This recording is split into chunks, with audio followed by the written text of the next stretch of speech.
여러분 안녕하십니까? 오늘은 지난번에 이어서 창의성에 대해서, 창의성의 정의가 뭔가에 대해서 말씀드리고자 합니다. 실제로 학계에서도 그렇고 이 창의성에 대해서 창의력, 창의성이 좀 애매하다 이런 얘기들을 많이 합니다. 그렇기도 하다고 저는 생각합니다. 그런데 이 창의성이라고 하는 것이 새롭게 나온 얘기라기보다는 사실은 이 종교적인 기독교적 차원에서 보면은 창세기 구약성경 창세기 1장 1절에 태초에 하나님께서 만물을 창조하시다. 이미 창조란 말이 나왔다고 저는 보고 있습니다. 그런데 그 오랜 기간 동안에 창의성을 바탕으로 해서 우리가 발전해 왔는데, 정의를 우리가 쉽게 얘기할 수도 있습니다만은 조금 제가 정리해서 말씀드리면은, 사람의 두뇌로부터 또는 사람의 마음이 합쳐져서 어떤 톡창적 상상력을 발휘하는 것, 톡창적 상상력, 그것을 갖다가 저는 창의성이라고 얘기할 수 있다고 생각하고요. 또 하나는 비슷한 얘기입니다만은 독특한 발상, 그리고 또 하나는 수월적 차별성, 이렇게 얘기할 수 있는데, 제가 더 역점을 두는 것은 창의성 하면은 어떤 뛰어난 차별성, 거기에다 더 저는 무게를 두고 있습니다. 이런 말이 있습니다. The best, the first, the only one. 최선의 것, 제일의 것, 그리고 유일의 것, 이렇게 얘기하는데, 그것은 우리가 지향하는 겁니다. 목표 지향이 바로 이렇게, 창의성이라고 하는 것은 최선의 것이다. 이렇게 목표를 해서 어제보다는 나은 오늘, 오늘보다는 나은 내일을 위해서 끊임없이 생각하고 노력하는 거다. 이렇게 생각을 하는데, 우선 객관적으로 창의성을 그렇게 아까 말씀드린 것처럼 뛰어난 어떤 상상력 또는 발상, 이렇게 생각하시면 되겠고요. 또 하나 좀 유사한 얘기입니다만은 새롭고 유효한 것을 독창적으로 만들어내는 능력, 새롭고 유효한 것을 독창적으로 만들어내는 능력, 이렇게 또 얘기할 수 있습니다. 또 어느 책에는 이런 말도 있습니다. 창의성이라고 하는 것은 문제 해결의 독창적 방안이다, 아이디어다. 맞습니다. 어떤 문제 해결에 뛰어난, 그러면서도 독창적 어떤 방법, 그 아이디어가 바로 창의성이다. 이렇게 정의될 수가 있습니다. 그것은 곧 지금보다는 훨씬 낫게 하기 위한 새로운 그 무엇, 그것이라고 얘기하면서 우리는 그것을 위해서 부단히 노력을 해야 될 거고 또 그렇게 하고 있습니다. 제가 얼마 전에 찾아뵀던 리켄 연구소의 노열리 이사장은 이런 얘기를 했습니다. 자기네 연구소는 하나의 방침이 있는데 넘버1, 넘버2, 넘버3, 이 넘버1이 되는 것이 목적이 아니고 온리원이 되는 것이 목적이다. 이런 지침을 가지고 연구소를 운영한다. 제가 상당히 인상 깊게 들은 얘기입니다.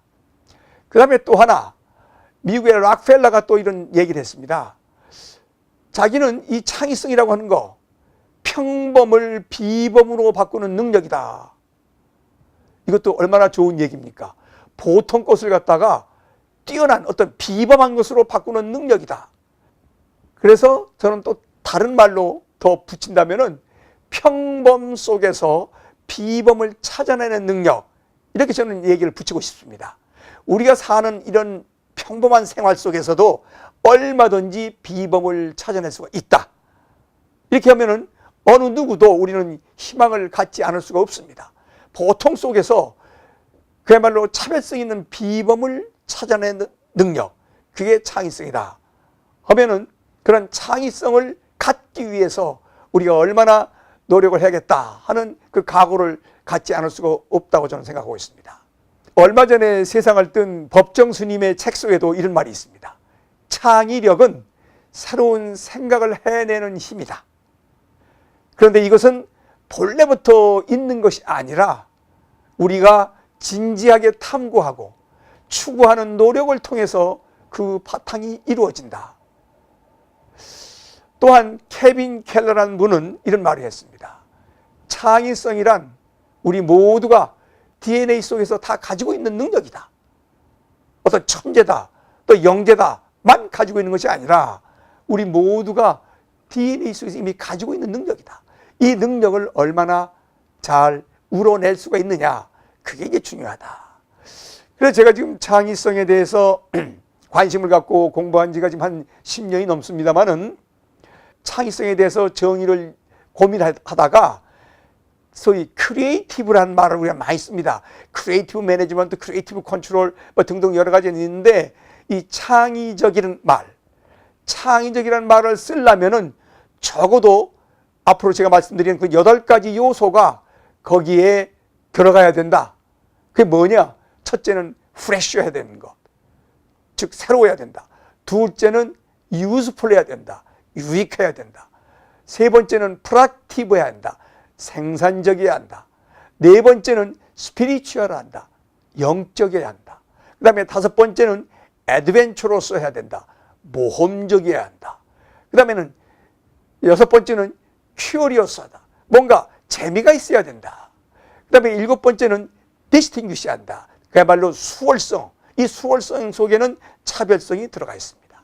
그 다음에 마지막 여덟 번째는 퓨처 오리엔티드 돼야 된다. 즉 미래지향적이어야 된다. 이 8가지 요소가 들어가야만 창의적이라는 말을 쓸 수 있다. 저는 그렇게 정의 내리고 싶습니다. 흔히들 창의적 인재 이런 얘기를 할 때 창의적으로 길러지는 인재다. 창의적 인재. 그런데 이 창의적 인재는 보통 사람들이 다 그렇게 될 수가 있다라고 생각하고, 조금 참고할 수 있는 것은 유명한 경영학자 번트 슈밋이 한 얘기입니다만은 엉뚱한 사고를 칠 수 있는 배짱이 있어야 한다. 거침없는 상상력과 호기심이 있어야 한다. 불타는 열정이 있어야 한다. 좌절하지 않는 인내심이 있어야 한다. 뭐 이런 것을 참고하시고 정의에 대해서 여러분들께서 한번 다시 가다듬었으면 좋겠습니다. 이상 말씀드리겠습니다. 여러분 감사합니다.